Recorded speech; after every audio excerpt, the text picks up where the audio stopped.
देखो बहू, मुझसे और नहीं रहा जाता। मुझसे यह तन्हाई बर्दाश्त नहीं हो रही। नहीं ससुर जी, मैं ऐसा नहीं कर सकती।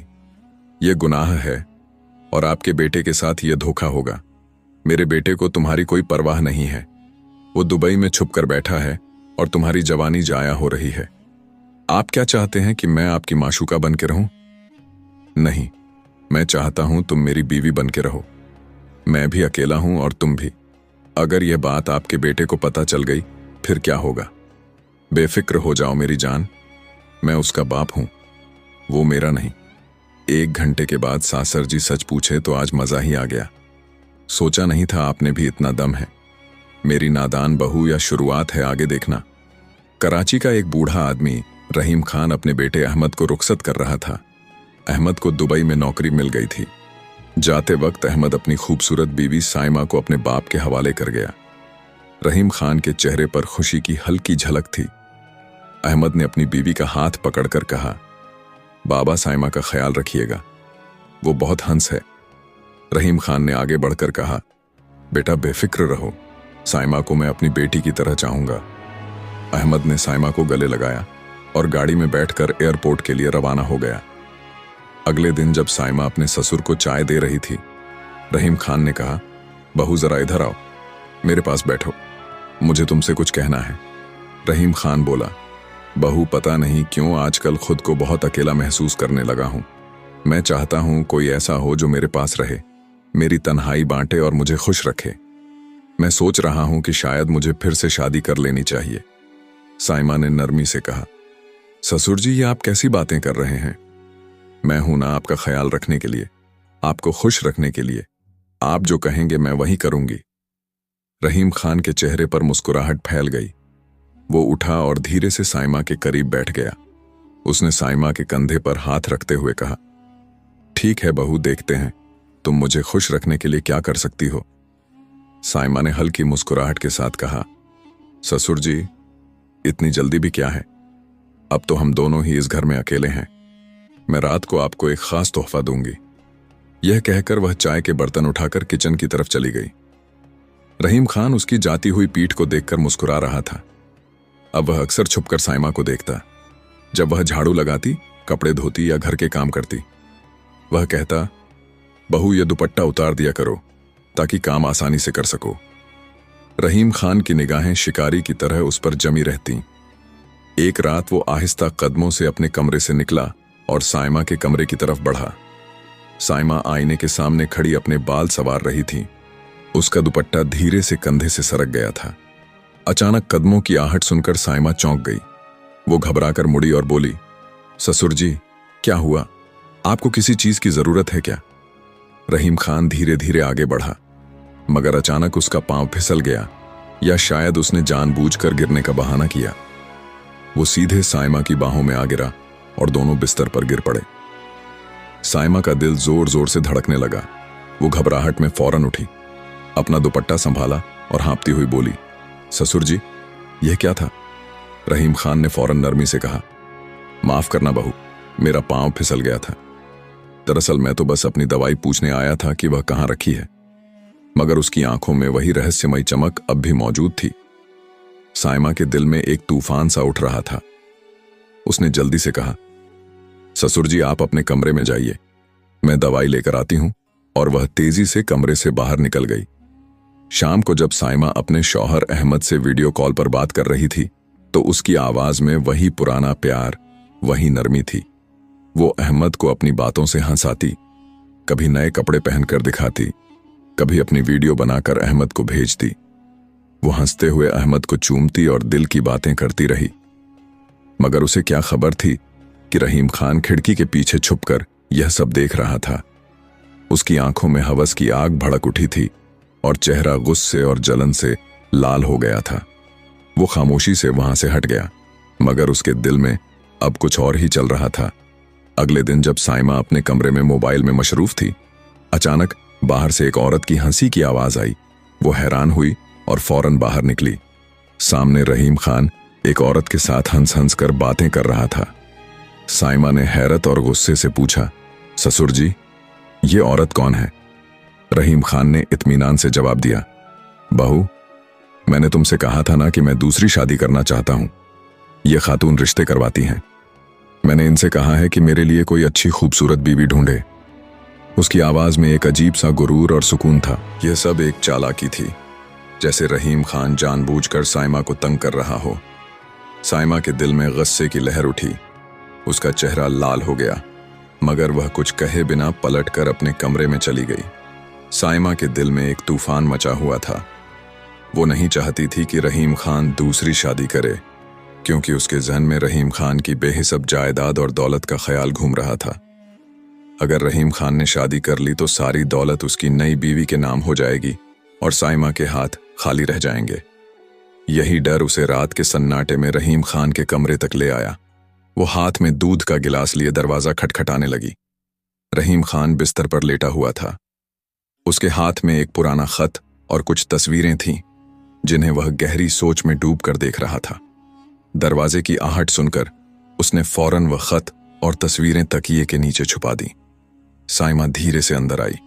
उसकी आवाज में एक अजीब सी नरमी थी। ससुर जी, आप थक गए होंगे, क्या मैं आपका सर दबा दूं? रहीम खान ने चुपचाप सर हिलाया।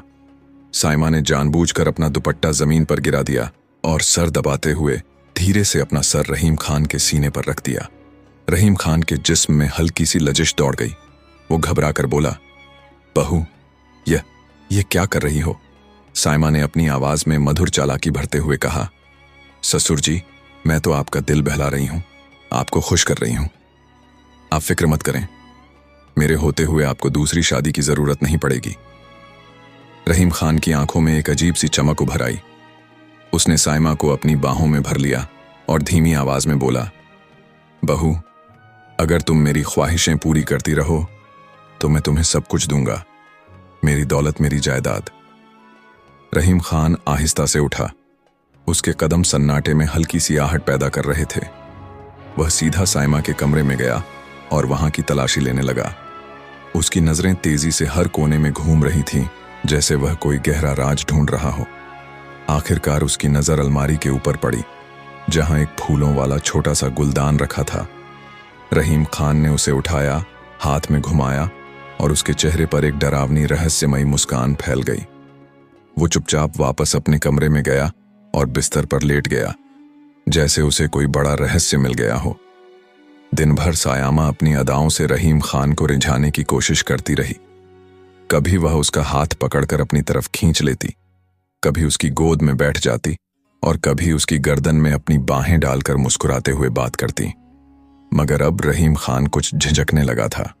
उसकी नजरें सायमा से मिलती, लेकिन वो तुरंत पलट जाता, जैसे उसके मन में कोई नया मंसूबा पल रहा हो। सायमा उसकी इस ठंडी बेरुखी से उलझने लगी, मगर उसने अपनी चालाकी जारी रखी। अगली रात अचानक सायमा के कमरे से दर्द भरी रुलाई की आवाजें आने लगीं।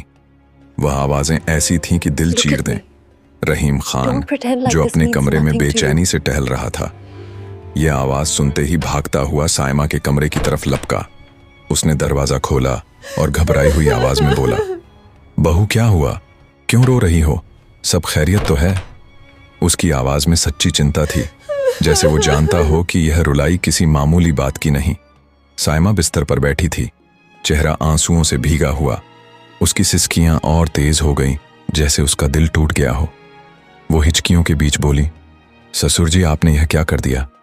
मेरी तो जिंदगी बर्बाद हो गई, मैं कहीं की नहीं रही, आपने मेरी इज्जत लूट ली है।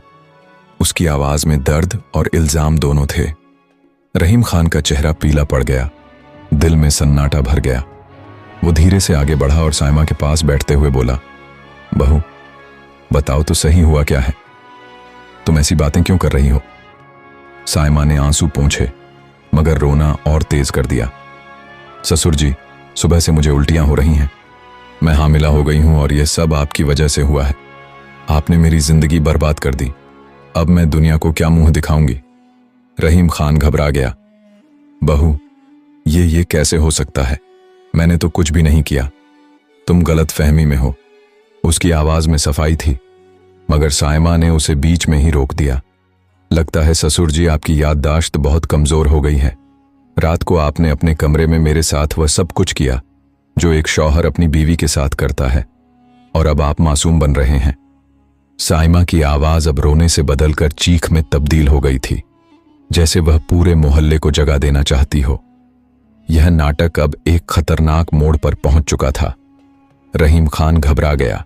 वो झटके से उठा, दरवाजे की तरफ देखा, फिर साइमा की ओर पलटा और धीमी आवाज में बोला, अच्छा बहू ठीक है। तुम सही कह रही हो, लेकिन तुम फिक्र मत करो, मैं सब संभाल लूंगा। तुम जो कहोगी वैसा ही होगा। उसकी आवाज में अब एक अजीब सी मानने की झलक थी, जैसे वह अपने गुनाह को स्वीकार कर रहा हो। वो आगे बढ़कर साइमा के कंधे पर हाथ रखते हुए बोला, लेकिन इस राज का किसी को भी पता नहीं चलना चाहिए, वरना हम दोनों बर्बाद हो जाएंगे। साइमा ने आंसू पोंछते हुए अपना सिर रहीम खान के कंधे पर रख दिया और बोली, ठीक है ससुर जी, मुझे कभी अकेला मत छोड़ना। लेकिन अगली ही सुबह घर में ऐसा झटका लगा कि साइमा का पूरा वजूद हिल गया। रहीम खान जब घर में दाखिल हुआ तो उसके साथ एक खूबसूरत औरत थी, जिसने दुल्हन जैसा लिबास पहना हुआ था। दोनों हंस हंस कर बातें कर रहे थे। साइमा ने यह मंजर देखा तो उसका चेहरा गुस्से से लाल हो गया। वो चीखते हुए बोली, ससुर जी ये कौन है? रहीम खान ने बड़े इत्मीनान से जवाब दिया, बहू ये मेरी बीवी है, मैंने शादी कर ली है, आज से ये तुम्हारी सास है। साइमा हैरान रह गई, वो सोच में डूब गई। मैं तो इन्हें खुश रखने के लिए सब कुछ देने को तैयार थी, फिर इन्होंने शादी क्यों कर ली? उसकी आंखें गुस्से से लाल पीली हो गईं। वो धीमे लेकिन सख्त लहजे में बोली, ससुर जी आप जरा मेरे कमरे में आइए, मुझे आपसे कुछ बात करनी है।